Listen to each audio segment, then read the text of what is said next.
everyone. Welcome to Achieving Success with Olivia Akin. I'm your host, Olivia Akin. Each week, we will discuss the roadmap of achieving your personal and professional success. We give you real-life stories on growing personally and professionally to achieve your life and career goals with some top-notch guests. Today, we are speaking with actress Angel Parker. Angel has been captivating audiences with her performances across television, film, and voice acting for over 2 decades. She got her start at just 16 years old when she was accepted into the prestigious American Academy of Dramatic Arts. Since then, she has built an impressive career with standout roles in Marvel's Runaway, The Rookie, Lab Rats, American Crime Story, The People vs. O.J. Simpson, and Netflix, The Recruit. Beyond television, she has also taken on powerful roles in films like You Are My Home and Prisoner's Daughter. Angel's versatility shines through her work in both drama and comedy, and she has lent her voice to major video game franchises like Saints Row and Grand Theft Auto. In addition to her on-screen presence, she has remained connected to her theatrical roots, performing with the British American Drama Academy and the Blank Theatre. Hello, Angel. It's fantastic having you on the show today. Hey, thank you for having me. I'm so excited to be here. Thank you. I'm excited, and let's dive right into it. To start off the show, can you tell me what success means and looks like to Angel Parker? Well, success for me personally means choice. It means, what do I want to do? How do I want to live? And having some options for that, and being able to make your own choices. I think that that's a successful life. I also feel like success when I'm working, when I'm on set, when I have the respect of my peers, the crew and other actors, when they're just like, oh, that was good, or hey, we got that, or we're figuring this out, or we got that shot in one take, with the crew. And I love that feeling of everyone is doing what they're meant to do and it's all running smoothly. That always feels like a successful day at work. When everyone's doing what they do at the best of their ability, and we're also able to have a little joy while we're doing it. Not some stressful days you're just like, oh, and then some days you're like, we did that, we nailed that, yes. That feels like success. So choice and joy at work makes me feel like I'm a successful human being and successful actress. I really love how you bring up the word choice there, because we've recorded many episodes and many episodes have been released. And in, different ways, choice has come into the answer, but it has not been anything that has been intentional said. So you are the first, but I also think it's the way you said it is so true and so demonstrating in your work history as well, as being able to have the choice of what you do, the types of characters you play, the way you get to present in those roles, and even relaying that into the, different work environments is deciding how you show up every day, personally and professionally. I think having that choice and be firm in that. How do you stay firm in that sometimes, of saying like, no and yes, and I'm making this decision and I'm going to stand by this decision? Well, it's hard. I mean, boundary setting is very difficult thing to do, especially when it comes to saying no to people that you care about or saying no to opportunities. I'm very much a yes girl. There's a book, The Year of Yes, or The Power of Yes, and I'm more. I need the power of no. That's a little bit more in my life. When it comes to choice in career, there's opportunities that are presented. I still very much audition for the roles that I play. I still very much fight for roles and to be seen for certain things that they may not think that I can play. Sometimes I book things that I'm like, how did I, like The Recruit? I'm like, how did I book this part? Are they sure they want me for this? And so sometimes but then that now opportunity has opened up doors for me in another way in my career, given me more choices. There's also just like boundaries and like, okay, Sundays, I don't need to be on my phone. I don't need to be answering that email. That can wait till Monday morning. I would like to have some days off in these kinds of careers, you don't really get days off. I feel like a job, you get a day off. You don't really think about the bar when you're not pouring the drinks, but when you are in a career, unless you're the bar manager and you're creating it. But when you're in a career like this, it's like even when you're unemployed or fun employed, as I like to say, you're thinking about what your next gig is. If you're in process for a role, like this week, I was on night shoot. So Sunday, I'm trying to adjust my sleep schedule. Like that's not a day off, but I can say, hey, I'm not going to be on social media today, or hey, I'm not going to answer that email that's not pertinent to my weekend. We have all these devices and everyone wants everything right away. And so kind of remembering that you do need downtime is really, really important to me. But it's hard. It's hard to have downtime when you're in a job and you're looking to your next job, or you're in a role and you're like, wait, how can I leverage this to get my next role? I don't know if that part of my brain will ever shut off as much as I wanted to. Even if I'm on vacation, or I'll tell my manager like, hey, I am on a family trip, don't bug me. I'm like, unless something really good comes through, and then send it. But like, it's still like the little things, just let those wait, But he's like, no, we need this by Friday. I was like, all right. I will send you that self tape from the hotel room, whatever. So No, I get that too, because recently I feel like when it comes to acting and like being able to turn your brain off, there's other professions that really align with that.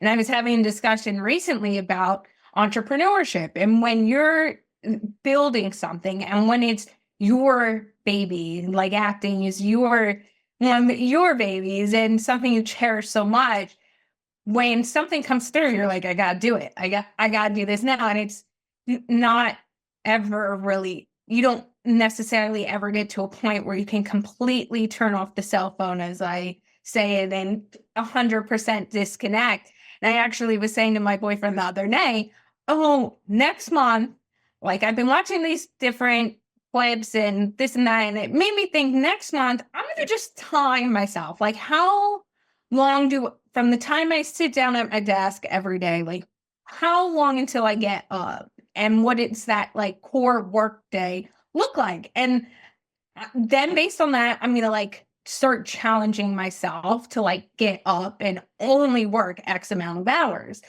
And we get home from dinner. I discussed this at dinner.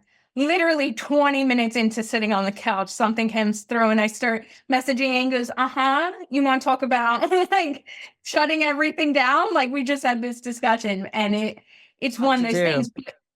It's hard to do, but at least you're passionate about something. There's also like not, cutting yourself some slack. Yes, timing yourself, or putting, alerts and blocks on your phones, or, the Apple Watch will tell you to stand up when you need to stand up. But you're passionate about something, and, hopefully your boyfriend can realize that as well, but also be like, hey, we're at dinner. We don't need, to check that. Is that important? Well, and one thing you brought up as well is that, and I even said it in your introduction, you're in The Recruit, which recently released its season, and playing a very different character and character type than on The Rookie. And I know this because I watched both shows. So when I saw you on The Recruit, I was like, wait, that face looks familiar. But like it took me a minute, and I like had to pull it up. I'm like, oh my God, her character is so different than what you see on The Rookie. For you, I know even the cast members of The Rookie were like, that's you in The Recruit. And I'm like, yes, how do you not know that's me?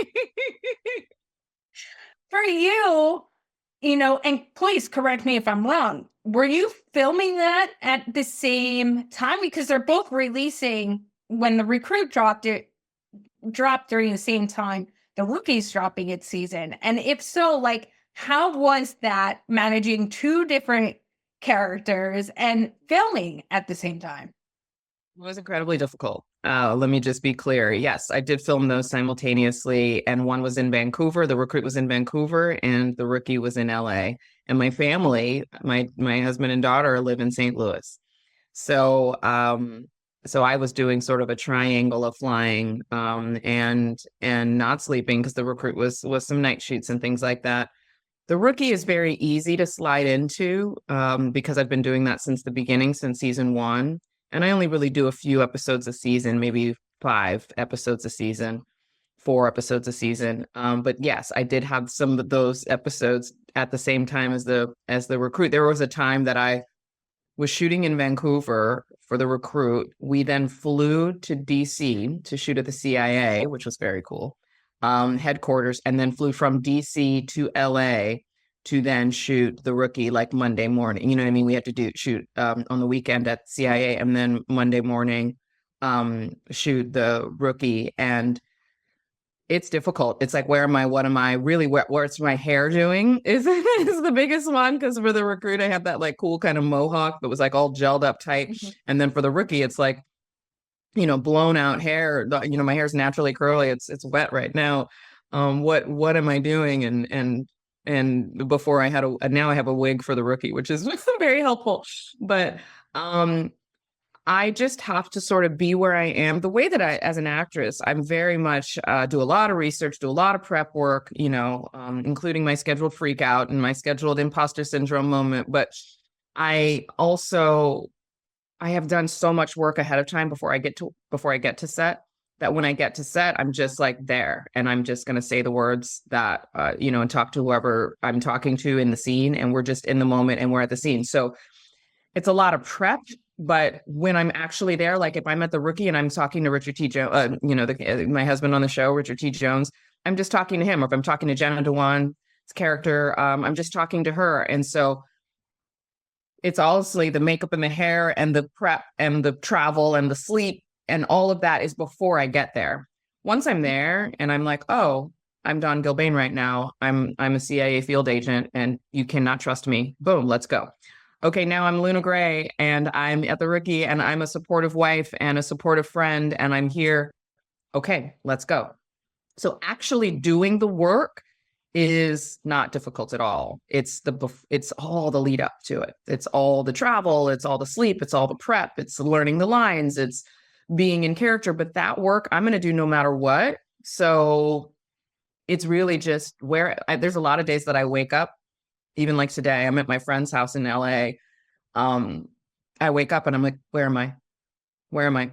Like, I don't know where I am. And it takes me a second. I'm like, oh, I'm in Santa Monica. I'm at my, I had a night shoot last night. I have a podcast this morning. Okay, here we go. So I try to stay really present. Because if I think too much about it all and the spinning of the plates, it is very overwhelming. It's not easy to do. And I have kids and I have, a family that I try to be a part of. And it is not easy. But in the end, when I was done wrapping both shows, I was so proud of myself. I was exhausted, but I was so proud to go back and forth, and what those roles are completely different. But what fun fact is they're the same boss. The showrunner for the rookie is the same showrunner for the recruit. And so and I didn't know that when I auditioned for the recruit and I was like, well, they're not going to hire me for this. I didn't realize it was the same boss. You sort of move forward in your career where you start to look at the top names, but usually I just look at the casting director and then I look at the sides and I look at whatever I need to do, the prep for what I as an actor need to do. I'm not looking at all the bosses and like, who's this and who's that? And now I do. I'm like, do I know that name? Do I know that name? Or I look up everyone. And so it's the same boss man. So he knew that I could do both parts. And I don't know why. I still ask him, every now and then we'll get together or talk or debrief a bit. And his name's Alexi Hawley, and he's a great boss man. He's a really, really great leader. And I'm just like, how did you think I could do it? He goes, I don't know. I just thought you could. And I was just like, okay, here we go. Well, he believes I can. So, and then every now and then I'll have to rely on production to help me with flights and scheduling and my manager and things like that. Usually I'm very much hands-on. And then you just have to learn to let go of certain things. You have to learn to let go of, I'm not going to get 8 hours of sleep in my bed. It's just not going to happen. I'm going to maybe get 4 on this flight, and then I might get 2 here, and then I might get, you just sort of have to let go of all of that and realize that this is what you've worked so hard for, this moment in your life and in your career, and you can handle it. And, you're not meant to be there. You're just tired. And all the prep and all the work and all the years, honestly, have prepared me for those moments. So I'd be on set, I'd be ready. Now, the night before, I might be crying and exhausted and in a bathtub with, sore bones. But that day that I walk onto that set, I am completely ready and I feel ready. So I don't know. That's a long answer to how I did those two roles at the same time, but I did, and I'm proud of myself. And they both came out great. Obviously, As I have someone who notes. watches and has watched all of them, I can tell you it did come out great and you did a phenomenal job because, again, you were so in both of those characters. When I watch you, and this is something that takes a lot of, as you said, prep and being present and all these different things. I see you as your character on The Rookie, and I'm like, oh, what a wonderful wife and so supportive. But also now, like, you're in a space too within the character, like you went and now you're having this other career, which has its own. Yeah, I work at the hospital now, and I'm friends with gosh, I cannot remember her character's name, but Jenna Dewan's character, Bailey. I'm friends with Bailey, and I'm a sort of an ear to anyone that needs it. And I'm a patient advocate at the hospital. And that's just beautiful. Like now Luna has more to do than just be a supportive wife.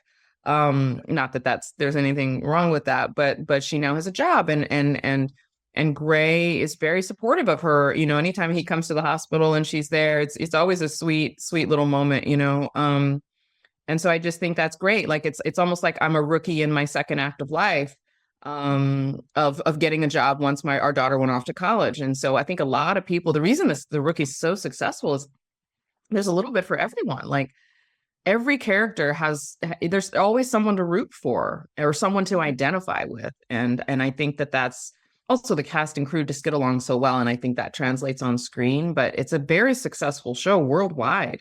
People love it. And I'm always just like, this cop show is just the show that keeps on giving. And now The Recruit, which was incredibly challenging and cool and just like badass, is canceled. It's like it only did 2 seasons. And I'm like, oh my gosh, that big job only did 2 seasons. And the Rookie is now, I mean, they're about to get their eighth season. Yeah.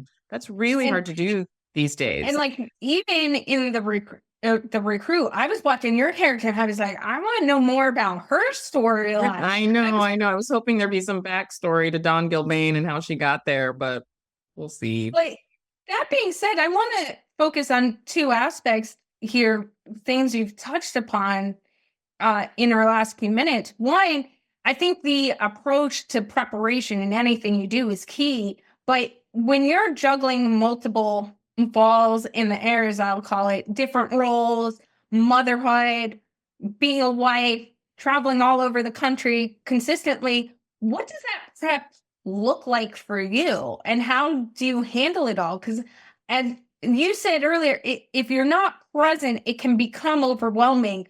But on those times it's starting to become overwhelming, how do you handle like calming yourself down and making sure you're present in that? I up my self-care is really what I do. And I take a lot of baths. I practice yoga. So I will sometimes just stretch. Sometimes you just need a shower or a bath or to stretch to get that energy out of your body, that nervousness, that anxiety that, everyone has it. Everyone has it.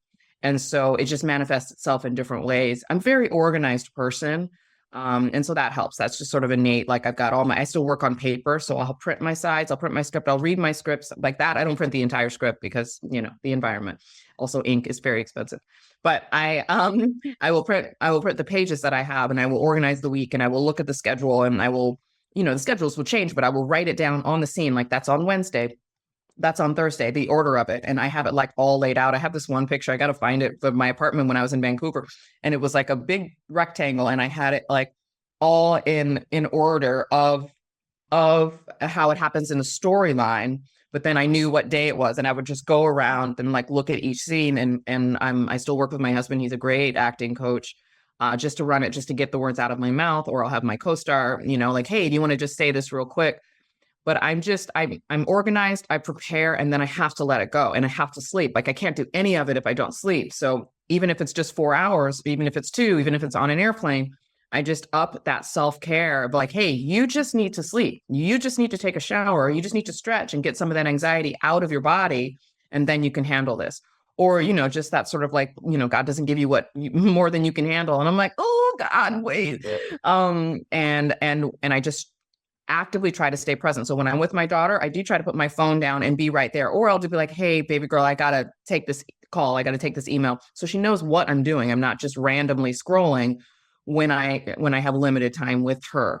If I'm working on one project, I try not to read the other one. I try to stay where I'm at or within it or with the cast and crew, just present as in this is the day and these are the people that I'm with.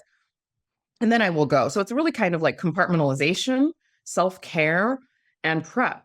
And a lot of times, that imposter syndrome that everyone has, every actor I've ever met is like, well, are they going to fire me? Are they going to find out? And then many times I will look at my own IMDb page and be like, you have done this before. I will look at my own reel and be like, you have done this before. You know what you're doing. I have to remind myself. So it's like that self-care or that like motivator or that, my girlfriend of mine was telling me this trick of like, like when you're a kid or something like this was not my childhood, but some moms will like write a little encouraging note in your lunchbox and be like, you got this, or happy first day, or something. But to do that to yourself, like, hey, you got this, happy first day. This is a big deal. Like pumping yourself up, being your own motivator, taking good care of yourself, because at the end of the day, you're really the one that has to do it. Now, I have a wonderful support system. I have wonderful friends, wonderful family.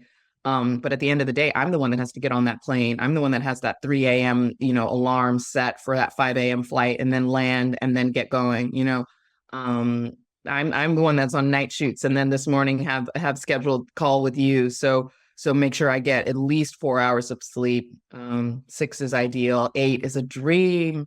And try to really, really, really take care of myself in those times. And then in the downtime, to try to embrace the downtime, the fun, employment, and be like, okay, this is a time to get organized. This is a time to spend more time with family. This is a time to reach out to your friends. This is a time to rest, truly, truly rest, to go into yoga class, not just do your own personal stretching at home, things like that.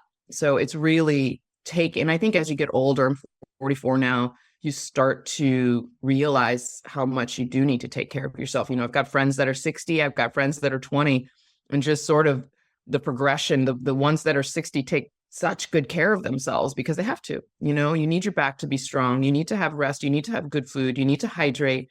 You need to do all these things. And it just makes everything run smoother. Like drinking water just makes your body run better, and when you're having those down days or those exhausted days, you're like, okay, did you shower? Did you eat? Did you stretch? Did you drink water? Like once I check those lists off, then let me see where I'm at and not judge myself too harshly, if that makes sense, or feel just overwhelmed and exhausted all the time. Not to say that I don't feel overwhelmed, not to say that I'm not exhausted, but to cut myself some slack on those days and realize that, hey, I just need a couple of days off. I just need a little sleep. I just need, a smoothie. And I can handle this. I need a good cup of coffee, the fancy kind, and I can do this. It really does help me get through those rough mornings, those 3 a.m. alarm. When there's a 3 in the alarm, man, because you don't really sleep the night before. Yeah. It's going to be a challenge. You're like, okay. It's going to be a challenging day, but I don't mind those, like the 5 a.m. flight. I don't mind because I sleep on that flight. But still it's hard to do. It's hard to balance it. I'm not here to say that it's easy. I'm just here to say that it's possible. And taking care of yourself is the best way to get through it. And realizing like, hey, I don't have this. Like this morning, you and I, we had a little technical, like I was like, wait, where's the Zoom link? And my manager's like, no, I sent it. I was like, I can't find it. And he calls you and he resends it and it's all good. Like, hey, I need help with this. And then boom, here we are. So it's asking for help when you need it, not taking on too much that you can't control. Like a lot of times I can't show up to the friend group thing. I can't be at the school play, even though that breaks my heart. I can't make everything. And some nights I need to just go to bed. I'm just in bed at 9:30, in order to catch up. But I have worked really hard for this career and this life, and I want to enjoy it. I don't want to hate it. I don't want to be overwhelmed and exhausted throughout all of it. I need to find those moments when the sun is shining and the music, the playlist is good, and you're feeling great, and to really take those moments in. Or when a fan comes up to me in an airport and I'm dead tired, to really still receive what they're saying. And they're like, I'm such a big fan of The Rookie. And like, oh my God, I watch it with my mom. Or, oh my gosh, you were Tasha on Lab Rats, or, whatever it is. To really receive those, they're like little battery chargers, um, and to really take them in. That helps a lot. It helps to take care of me. Yeah. That being said, I want, as you're getting depleted, well, let me back up a little bit here. As someone who has really worked hard in their career and has really created what they want, and as you said, you're always changing and moving. When you get to a point where you are feeling that drained and you're like, okay, I gotta be present, I gotta do this, and while also knowing that you can't be everywhere at once, how do you handle potentially some of those conversations with friends, with family, especially your daughter? And I'm assuming every parent out here is going to want to know this because it's something everyone deals with, even on the other side of things, people who don't have kids and have to have conversations with friends when life starts to change, of like, this is what you can expect now, this is a situation. So how do you handle that? And then also, like, when you do get those moments when you're knowing you're missing something, but someone comes up to you and is like, this has really hit me, what how is that mentally at the same time for you, like knowing both sides of it? Yeah, I mean, there's just times that you can't make it. You're not going to be there. And I have a good friend, my friend Noah Wiley, a little name drop there. He says, as you achieve more and more success, Angel, you're just going to miss things. You're going to miss things, and you just got to be okay with that. It's so that you can live this big life. And when you're there, you're there, and sometimes you just can't be there. And so when it comes to like my daughter, those are the harder ones. Of course, I'm like, I'm so sorry that I'm not going to be at your art show, art exhibition. Um, and but I can't wait to hear all about it. Oh, please send me pictures. Oh my gosh, I'm so sad that I can't be there, but I'm so excited for you, and I'm so excited for what, and this, grandma and grandpa will be there, and dad will be there, and I cannot wait to hear all about it. So, and with friends, hey, I can't make your wedding. I can't make your baby shower. I'm just devastated.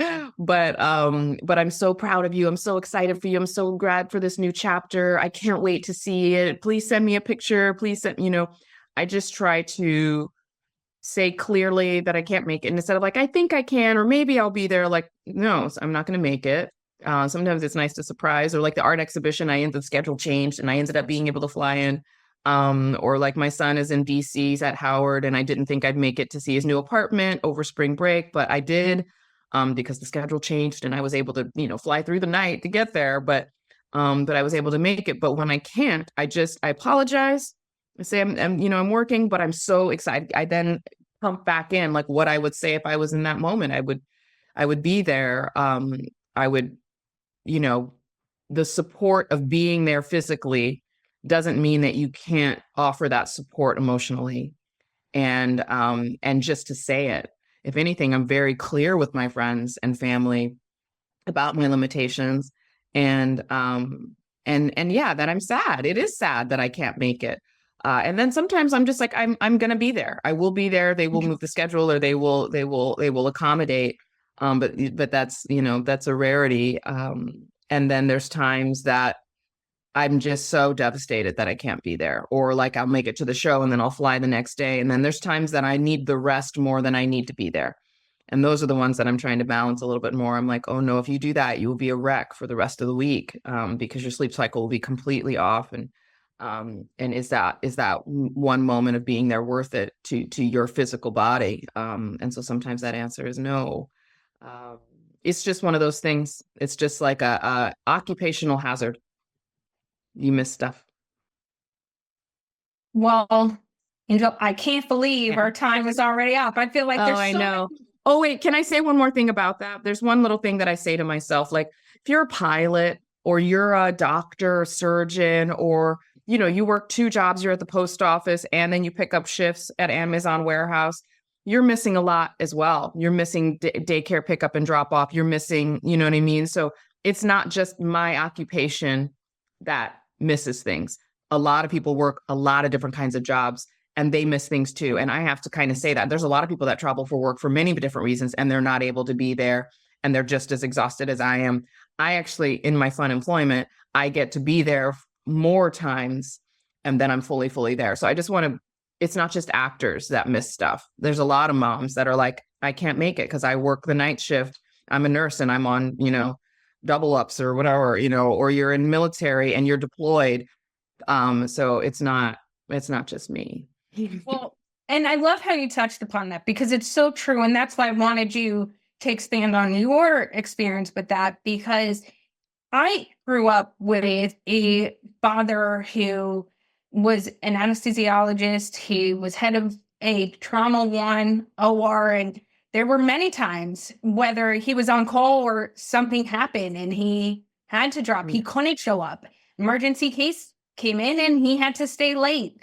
I had a mother who's a therapist and deals with people who have cancer in their families. And there's times, especially around the holidays, some families ultimately lose loved ones where it's like, okay, we have to show up for this. Everything has to change today because now I have to go to a funeral. I have to do this. And then, so growing up for me, sometimes it would hit hard as a kid. When I got to a certain age, though, I realized that sometimes you, as a parent or as an adult, there are responsibilities you have and obligations to others. And it isn't that you don't want to be there, like you said, but it's how you show up. And I love how you also touched upon that aspect of it is really how you show up, because you don't always have to be there physically to be present. And even I personally went through this really, I would say, for the first time being 30, as having to really be transparent with people recently about what you could show up to, what the expectation is, because in my young adulthood, I'll call it my young adulthood, I always made it a point. I was like, to your point, if I can make it work, I make it work. And I always figured out a way. Looking back, I don't know how, but it happened. But now my boyfriend is the chief in the U.S. Coast Guard, and we are currently stationed in Juneau, Alaska. And if you've ever traveled to Alaska, even though it's in the U.S., no matter basically where you're going, you're looking at least a 6-hour travel day. And my father was turning 70, and I was like, I want to make it home. But there was no way of doing it. Cost-wise, you're looking at a 20-hour day just because of flight availability if you were trying to do it straight. And I had to have that conversation of how can I can't make this work. And they completely understood, but it was then emotionally dealing with that and then trying to be as present as possible on that day. It's hard. And sometimes you take the brunt of it, and it's okay. You're like, I'm not going to make it. It's too expensive and I don't have the time or the money. And I'm so sorry. But you send a cute little video, or you say, is there a Zoom, or is there, I love you so much, Dad. You tell him all the things that you would tell him. Or you send a video. I do that a lot. I'll send a little video, or I'll send a voice memo so they can hear my voice. Like, I'm so excited. You're going to have the best time. You have the best party. Like, I can't believe I'm missing it. But, I'm having a good time too. I sometimes try to talk about what I'm doing. Like, so you're up there in the Coast Guard and you're being a supportive girlfriend. And like this, this life is what I'm committed to right now. And I'm really excited to be able to be here. But it's so hard to miss. And so I think it's just being present and just letting your family and friends know that you love them and that you wish you could be there, but you can't. And it's okay, and then you just have to be okay with that. That's what my friend Noah was saying to me. He's like, you will miss things and you will have to be okay with that. And people will be disappointed with you. But it's an occupational hazard. It's a life hazard. Like that's how you get to do the other things that you get to do. So just becoming more okay with it and then showing up in another way when you can, or hey, Mom, can I do the Evite for you guys? Can I do something remotely that can help? I can never be at like all my son's basketball games, but I could sure send the emails to the schedule to the women in like a fun little meme or, to make it light that I'm still present in a way, but I'm not, if I can't physically be there. And then when I am physically there, I try to be as present as possible. It's not easy, but it's possible. Well, thank you, Angel, for all of your insight today. This was truly joyous, and I appreciate your time. Yeah, thank you for having me. And hey, good luck up there. I hope you see some whales. I have actually, and we've seen the Northern Lights. We've gotten to see a lot. Yes. And a few of those key takeaways from today's conversation with Angel is achieving success also means being able to have that choice. And I love how that is how Angel started things off, is demonstrating the power of choice and understanding the power your voice has and standing firm in that and understanding what you want. And I really think in talking about that, Angel demonstrated that for herself in that story. And I think we all need to understand we do have choice. We do have a voice. We can stand firm in that as well as prep is so important. I prep for this podcast all the time. Angel talked about prepping for her roles as an entrepreneur. I prepped for things coming down the pipeline to really be organized, be present, as Angel talked about throughout this conversation. It's really important to understand how you perform well, set that time aside to prep, and when you become anxious, lean into self-care. As someone who, as Angel said, she enjoys her showers and baths, I do too. I'm one with the water sometimes, I'm like, I need that relaxation. I need a few moments.